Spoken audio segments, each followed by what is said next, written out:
ಜನರೇ, ಅನಾಥ ಮಕ್ಕಳನ್ನು ಚೆನ್ನಾಗಿ ನೋಡಿಕೊಳ್ಳಿ. ಅವರನ್ನು ಸಾಧ್ಯವಾದಷ್ಟು ಲಾಲಿಸಿ, ಪಾಲಿಸಿ, ಮುದ್ದಿಸಿ. ವಿಶೇಷವಾಗಿ ಅವರ ಸಂಪತ್ತಿಗೆ ಯಾವತ್ತೂ ಕೈ ಹಾಕಬೇಡಿ. ಅವರಿಗಿರುವ ಸ್ವತ್ತನ್ನು ಅವರಿಗೇ ಹಿಂದಿರುಗಿಸಿ. ಪರಿಶುದ್ಧ ವೇದ ಗ್ರಂಥ ಕುರ್ಆನ್ ತಾಕೀತು ಮಾಡುವುದನ್ನೊಮ್ಮೆ ನೋಡಿ. ವಲಾ ತಕ್ರಬೂ ಮಾಲಲ್ ಯತೀಮಿ ಇಲ್ಲಾ ಬಿಲ್ಲತಿ ಹಿಯ ಅಹ್ಸನ್. ಅನಾಥ ಮಕ್ಕಳ ಸಂಪತ್ತನ್ನು ಅತ್ಯುತ್ತಮವಾಗಿ ಸಸೂಕ್ಷ್ಮವಾಗಿ ನಿಭಾಯಿಸಲು ನಿಮಗೆ ಸಾಧ್ಯವಾಗದಿದ್ದಲ್ಲಿ ಅದರ ಹತ್ತಿರ ಕೂಡ ಸುಳಿಯಬೇಡಿರಿ.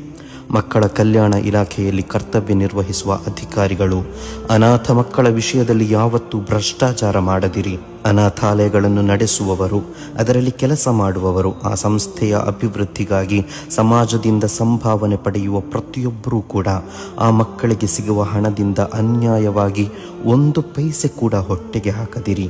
ಅದು ಆಹಾರವಾಗಿರಲ್ಲ, ಬದುಕನ್ನೇ ಸರ್ವನಾಶ ಮಾಡುವ ಜ್ವಾಲಾಗ್ನಿ ಆಗಿರಬಹುದು. ಶ್ರೀಮಂತರೇ, ತಂದೆ ಇಲ್ಲದ ಅಥವಾ ಪೋಷಕರೇ ಇಲ್ಲದ ಮಕ್ಕಳ ವಿಷಯದಲ್ಲಿ ನಿಮಗೂ ನಾಳೆ ಪ್ರಶ್ನೆಗಳಿವೆ. ಬಹುಶಃ ಶ್ರೀಮಂತರು ಹೊಟ್ಟೆ ತುಂಬ ಉಣ್ಣುವುದಕ್ಕೂ ಸಮಾಜದ ಬಡ ಅನಾಥರು ಕೂಡ ಕಾರಣವಾಗಿರಲೂಬಹುದು. ಹೌದು ಕೂಡ.